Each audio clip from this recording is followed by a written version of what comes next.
பொசானியன் குரோஷியன் ஆர்ஜினை சேர்ந்த ஒரு ஃபேமிலிக்கு பாத்தீங்கன்னா பிரான்ஸ்ல ஒரு அழகான ஆண் குழந்தை பிறக்குது. எஸ், இப்ப அந்த ஃபேமிலி பாத்தீங்கன்னா பிரான்ஸ்ல தான் இருக்காங்க. அப்படி பிரான்ஸ்ல இருக்கப்பதான் அந்த ஆண் குழந்தையும் பிறக்குது. அப்படி பிறந்த ஆண் குழந்தைக்கு ஒரு பேரு வைக்கிறாங்க. அதுதான் விஜிலன் டாமிக். இவர் தான் நம்ம கதையோட ஹீரோவும் கூட.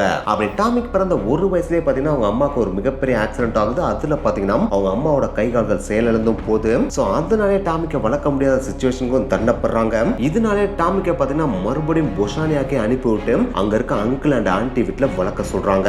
சோ தன்னுடைய சின்ன வயசுலயே பாத்தீங்கன்னா டாமிக் தன்னுடைய அம்மா அப்பாவை பிரிஞ்ச மாதிரி தான் வளரவே ஆரம்பிக்கிறான். அதுவும் வளர்றது அம்மா அப்பா வீட்டுல இல்லையா. சோ அந்த வீட்டுல எப்படி இவனை வளர்ப்பாங்க அப்படின்றத நம்ம சொல்லிதான் தெரியுன்ற அவசியம் கிடையாது. சோ சின்ன வயசுல அளவுக்கு அதிகமான கஷ்டங்களை இவன் ஃபேஸ் பண்றான். நினைச்சதை வாங்கி சாப்பிடுறதுக்கு கையில காசும் பெருசா கிடைக்க மாட்டேங்குது. சோ வேற வழியே இல்லாம திருடுனா மட்டும் தான் நமக்கு தேவையானதெல்லாம் கிடைக்கும் அப்படின்னு சொல்லிட்டு 8 வயசுல திருட ஆரம்பிக்கிறான். ஆரம்பத்துல பாத்தீங்கன்னா சின்ன சின்ன சாக்லேட் மிட்டாய் அப்படின்னு தான் திருட ஆரம்பிச்சிருக்கான். ஆனா நாட்கள் போக போக பாத்தீங்கன்னா இதுவே கொஞ்சம் பெரிய திருட்டா மாற ஆரம்பிக்குது.